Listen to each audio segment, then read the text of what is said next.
he was supposed to come here and take us to where we hadn't been before. It looks like you're holding a gun. I'm not going to lie. You sound a little upset over that.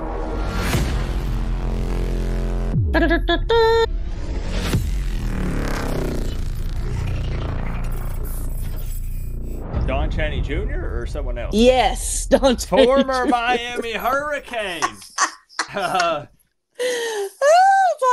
Shots fired.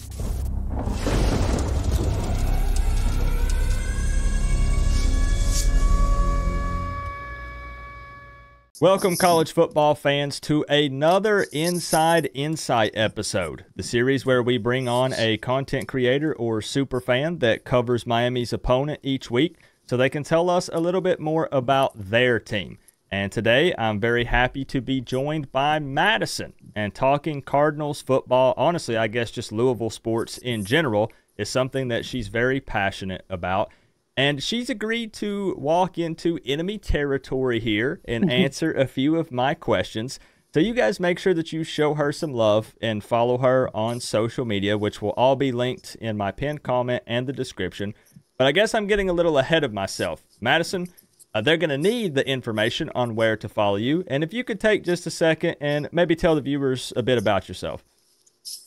Well, my name is Madison. I'm from Louisville, Kentucky. I live in California now, but I was living there until I was probably like 21 years old. I grew up, in the city, going to Louisville games. I mean, that's one of my favorite things to do growing up. Got to watch, some really special players, Lamar Jackson, Jair Alexander, type guys go through there, Teddy Bridgewater. I mean, it's just, it's been some legends come through there, but I actually got the opportunity a few years ago before I moved. I got the opportunity to go into the ESPN Louisville studio and cool. Talk some basketball on the radio with one of their hosts. So that was actually really fun. Mainly, I'm on Twitter, like I said, and that is pretty simple. My handle just Yo Mads. It'll be on the screen. YOMADZZ, and I picked it because Mads was taken. It was taken. So Twitter always suggests the stupidest names with all the different random numbers and digits. I was like, no, I'm putting Yo Mads with 2 Z's because I'm not gonna have a silly username that's 1 million characters long. But anyways, that's where you can find me. I mean, like I said, I'm really active mostly on like Spaces on Twitter. I'm a member of this group called Power 10 Sports Podcast. Okay. It's a diverse group of men and women who most of them are in the city of Louisville. Let's transition over here and get into some football talk. And let's do it. From an outside perspective, I would assume that expectations were relatively high going into 2024 for Louisville fans. I mean, you literally were in the conference championship in 2023. You're going into year 2 with Jeff Brom. He loads up in the transfer portal once again. And you guys seem like you're starting out the season on fire. But then you lose to Notre Dame and SMU. Now, granted, both losses only by 7 points. Let's be real here. But I need to ask, what's the vibe amongst the fan base right now? Because realistically, only one of those losses is a conference loss. So it's not like all hope is lost. But just what's the overall vibe amongst the fans? Okay, well, I'm going to first say personally how I feel. And this may be, like I said, kind of a pessimistic view in some people's opinion. I feel like shot at the playoffs are done. Okay. You lost to SMU, it's dead. Losing to Notre Dame, you had everything in front of you still. That, like I said, again, this is me. This is Madison's opinion. That makes sense. So to me, like, there's no more, like, it's no more, we could still be in a New Year's 6 or whatever, because in this new 12-team playoff format, that's out the window now. So when you, and I don't know how much you knew about when we hired Brom, that we brought him in because he was supposed to come here and take us to where we hadn't been before. And Louisville fans, like I said, we cherish and and like just love our alumni and those dudes that played and won for us. Like we cherish them so much that there's a large contingent that sometimes that just blinds them, and they want him no matter what, because he played for us. And what's crazy is we actually, allegedly, reached out to him a year prior.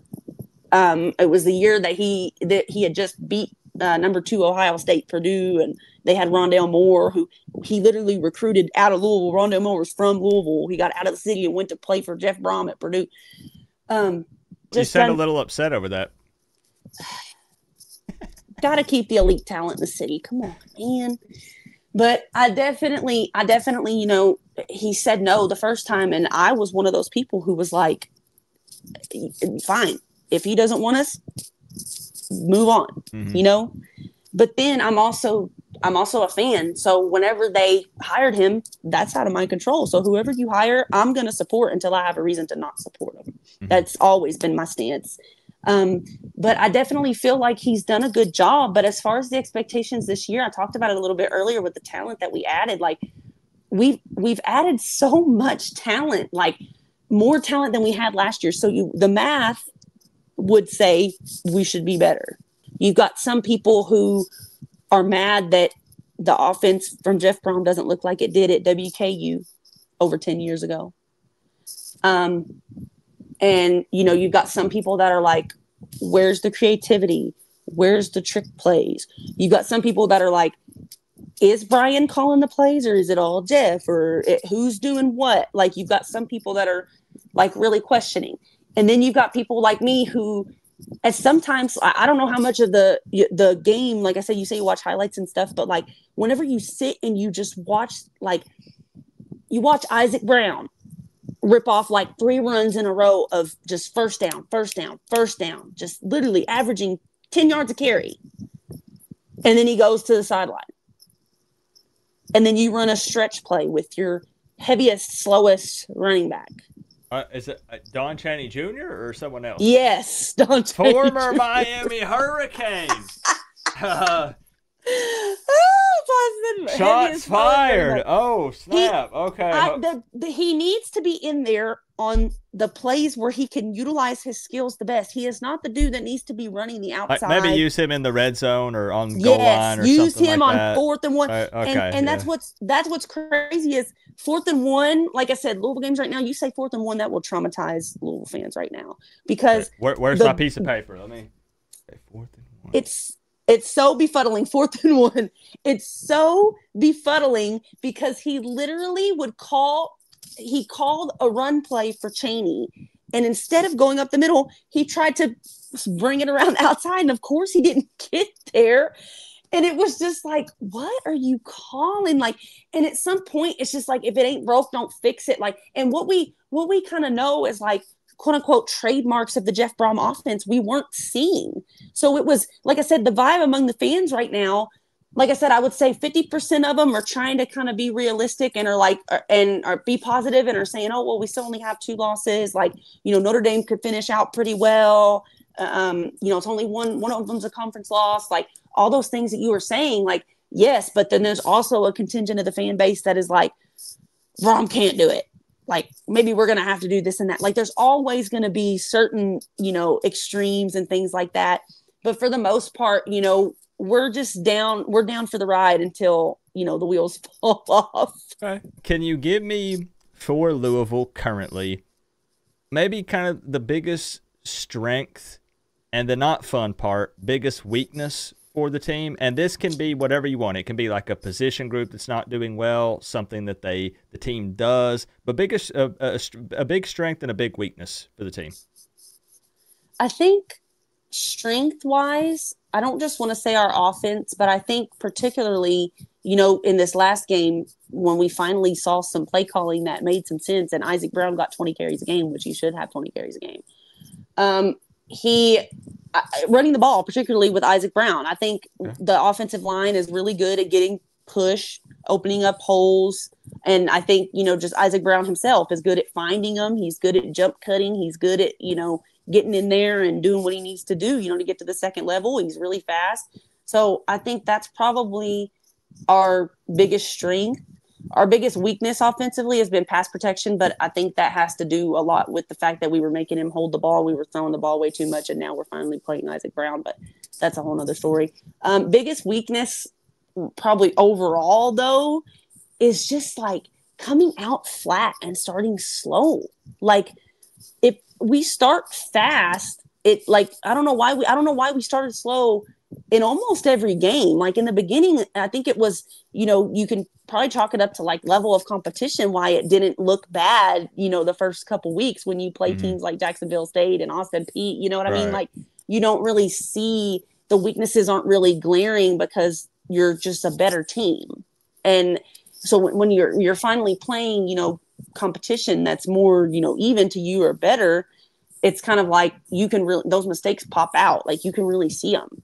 So I feel like we haven't had our head on straight in some of these games. Like we just come out, and particularly because we always defer. If we win the coin toss, like we're going to defer. He wants the ball in the second half. And so sometimes like our defense literally just in the first quarter or the first half just wants to just give up everything. It's like you can't dig this offense a hole because our offensive line's weakness is pass protection. Good. I like these. I like this. Okay. What worries you most about this Miami team going into this game? Is it the potential Heisman candidate Cam Ward, the nasty D line? What would be number one worry? Probably the D line. Just because I think that if our offense struggles, we're freaking in for it. If our defense struggles, but our offense is out there lighting it up, I feel like sometimes like our defense, even though they could suck for part of the night, they come up like, oh, we're due for a fumble or we're due for a pick or something. Like we've got some like individual guys on there that can make plays like that. Can you give me one impact player for Louisville on each side of the ball? A name that Miami fans should expect to hear a lot on Saturday. I think you'll hear Quincy Riley's name a lot just because he's our best, he's our best pass defender. I mean, and he can even comes up sometimes and makes plays in the run game. He had a play earlier in the year. He was coming and he literally jumped up like almost over like he almost used like the defender's like the other defender's back as like a springboard and like batted the pass down and it got intercepted. Like, but he's just a dog. Like he's really great in coverage, but he's coming back from an injury. He had tweaked his ankle. I don't know if he's 100%. I don't know if he's 75%, 80% in playing. His mom's pretty active on Twitter and stuff, so she's always talking about like how he's feeling or whether he's going to play or whatever. But I feel like Quincy Riley, just because of the fact that I think in order for Miami to win this game offensively, they're gonna have to throw the ball. They're gonna have to throw the ball, and like I said, he's our best pass defender. I think a guy, especially y'all got a guy like Restrepo. Like I know Restrepo can line up all over the field, but Quincy Riley, I feel like Quincy Riley needs to follow him. Like I think you need to play one of those type of defense, like because I personally would love to see them double team a guy like him, but I don't think we have the personnel to waste a guy or to push another guy to one dude. I don't think we have the personnel to do it. That's just fair. The depth, particularly in the secondary. I do not. Okay. So then what about impact player then on offense for you guys? I think it's got to be Isaac Brown. I think after the game he had last week against Virginia, the dude is just ridiculous. And I think if we can establish the run game, it's really going to help open up the passing game. We saw it against Virginia. I mean, I think, like I said, I think the offensive game plan is relatively simple when you've got somebody as good as Isaac Brown. If you get Miami to have to respect the run, I feel like you can kind of put them on their heels a little bit, and then you can kind of, pick your poison. Like I said, on the edge, with who you've got to throw the ball to, outside, Ja'Cory Brooks, Colin Lacey, and I haven't even mentioned, we've got a guy that broke out, caught the game-winning touchdown against Virginia last week. Jamari Johnson is a matchup nightmare. He's a tight end. He blocks really, really well, but he can also go out there and catch the ball. He's an athletic freak. Like he plays like a wide receiver. I would ask for, or I typically like to ask for like a major key to a victory to win the game. but I think you've kind of already touched on that a bit. Could you instead, maybe for Canes fans that aren't super familiar with him, just talk a little bit more about Tyler Shuck a bit? And I guess what I mean by that is this guy's not like super mobile, right? He's more of like a pocket passer. As long as he's got a clean pocket, he sits back and picks you apart. Is that the kind of quarterback he is? Kind of, but he also, what I'm thinking in my head right now, as I'm like picturing the way Tyler Shuck plays in my head, he's like Matt Ryan. Okay. Like he's not super athletic and he's not super fast. He's not gonna be running the ball, but if he needs to scramble, if you need to run him on a bootleg, if you whatever, he had a pass. Oh my goodness.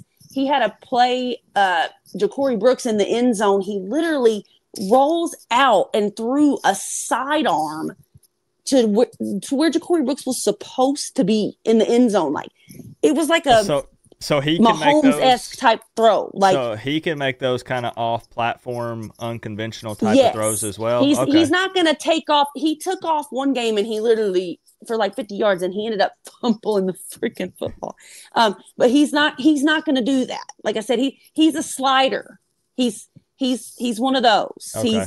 He's definitely one of those. He's not like Cam Ward who can try to juke you, and he's not going to do that. He's not going to try to juke you and do none of that stuff. He's going to try to stay in the pocket as long as possible, but he can, like I said, some of his best throws, he literally had one break off for like an 80-yard touchdown to Ja'Cory Brooks in one of our games, and it was him scrambling, rolling out of the pocket. He threw it. Ja'Cory went up and got it and ran it the rest of the way home. Now, what I want to do before we get to final prediction for the game, it puts a smile on my face because I see mine sitting right over here to the side.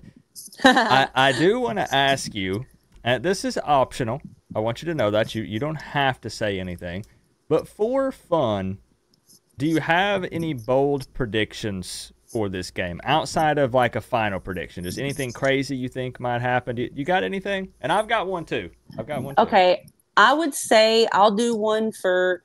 I think I'll be kind of outside the box and do one for both sides of both teams. I think Miami, Tyler Barron, just because we let him freaking leave. I don't know why we let that dude freaking leave. I'm pretty happy about it. I think he's gonna sack Tyler Shuck twice. That's for my Miami bold prediction. Okay. And I think that Quincy Riley will have an interception. That is my bold prediction on the other side. Okay. Fair. For me, I'm going to say, and Miami fans are actually probably going to call me crazy for this. It doesn't sound extreme when I say it, but I'll explain. I think that Cam Ward rushes in 2 touchdowns on Louisville. And even though people look at Cam Ward and they say super mobile guy, he's still a pass-first quarterback. He's actually only rushed in 3 touchdowns so far this season across 6 games. So I think he can hit 2 alone against Louisville. And a lot of that is because when I was looking at stats for Louisville and watching some recaps and things, the leading rushers for the past 3 games against you guys were the quarterbacks. Yep. So Virginia, Notre Dame, SMU, they were the leading rushers against you. So I think that it provides a big opportunity for Ward. The big question is going to be, does Shannon Dawson use him in that way? So, like, if Cam Ward comes out and he's able to hit open receivers and you know, the passing attack is not a big problem, then they won't really worry about it. But he is fully capable of picking up yards on the ground if needed. So I'm going to come out, bold prediction. I'm going to say 2 rushing touchdowns on Louisville for Cam Ward. But what we need now, Madison, we have to give the people what they want. They don't want us to ride the fence. They do. They want us to tell them W or L for this game. And you can give exact numbers if you want. I'll tell you, I'll break the ice. 38-31. I like that score. I got to tell you something that's going to make some Louisville fans angry, however. Some quick math here. That is a 7-point loss. The same amount of points. Now, people think that I did this on purpose just to be mean. I honestly, I swear it's not that. I wish I had made that big of a big brain move. It would have been hilarious. But funny enough, that would be a 7-point loss, which would be the same amount as your last 2 losses. And these numbers do add up to 69, which I think makes it just kind of cool, right? So 38-31. What do you got for me? I think just because of the fact that I know Jeff Brom gets up for these type of games, I think the arena will be rocking. I think the team will be ready to play. I'm going to go with what my heart is telling me, and I think my cards are going to pull it out, but I think it's going to be 34-31. I think Brock Travelstead, the golden toe, is going to hit like a 48, 49 yarder to win it, because if it's inside of 40, he's going to shank it. So it's got to be like a 48 yarder to win the game. Like if it's inside that, maybe get like a false start or something, push it back a little bit. Yeah, I'll be like, no, we got to go back. It's not long enough. But yeah, I think it's going to be one of those nail-biting, stressful, annoying type games. It's going to be tied for a while. Maybe the defense will be like, come on, we need the defense to step up here, and they will. You know, y'all's defense will step up, and then, you know, somebody will get loose again and score again. Because, again, like I said, both offenses are pretty high-powered. That's why I think you have 31-38. I've got 34-31, because I think there's no way both these teams can't put up 30 points. I mean, like I said, as good as Miami's defensive line is, the offenses are the strengths of these teams. Yeah, both fan bases would be shocked if this is a low-scoring defensive battle. If this is like a 17-14 type of game, like that'd just be weird if something like that happened. But anything's possible, I guess. That's true. But, okay, so you've got Louisville winning in a close one. I have Miami winning in what would be considered a close one as well. Yeah, one score. But both pretty high scoring. So I do like to end these videos with asking everyone the same question. And I think I know the answer to this, but help me out here. Miami fans do something that's known all around the world. Yes. Do Louisville fans have a saying or a hand gesture or anything that they do? Well, usually it's just like, if it's a saying, it's go Cards, because like at every football game, like the band has a little like thing they play, and at the end of everybody goes go Cards. But I mean, as far as our hand gesture, it's an L. It's a 2-finger L. Okay. It's got to be facing the right way though. So obviously, like, you do it with this hand, but if you're gonna do it with this hand, you got to flip it around. You have to flip it. Okay, makes sense. Yes, you got to flip it around. You got to make sure. But yeah, definitely. It looks like you're holding a gun. I'm not gonna lie. But I guess it can kind of double. It's definitely among, especially like our rival, obviously Kentucky is our cross state rival. It's definitely a point of contention. Like they do this thing where they throw the L's down and like horns down, but their version of it. And basically they even do it like when they're playing South Carolina at home and losing. Like we are very familiar with fans, opposing teams fans throwing our little, throwing the U upside they like down, to flip your U over. Yeah. I'm telling you, man, Louisville, Miami got more in common than you don't think. All right, I think it'll be a fun one. I think it's gonna be a great game, and as we said, it's going to be exciting for both fan bases. Exciting for sure. I think. Yep. So Madison, again, you guys go show her some love. I'll link all of her stuff. I appreciate you taking time out of your night. Madison worked a lot with my schedule. You guys know I've been dealing with some kidney stone stuff, and it's been real wonky for Coach Coop. But Madison, those are no joke. Yeah, it's not at all. It's not been fun, I will say. I bet. But Madison was really awesome. I don't feel bad enough to say that I hope Miami wins. Dang, come on. Really? All right. But Madison, I appreciate you. And we'll see you guys on Saturday. All right. Go Cards, baby.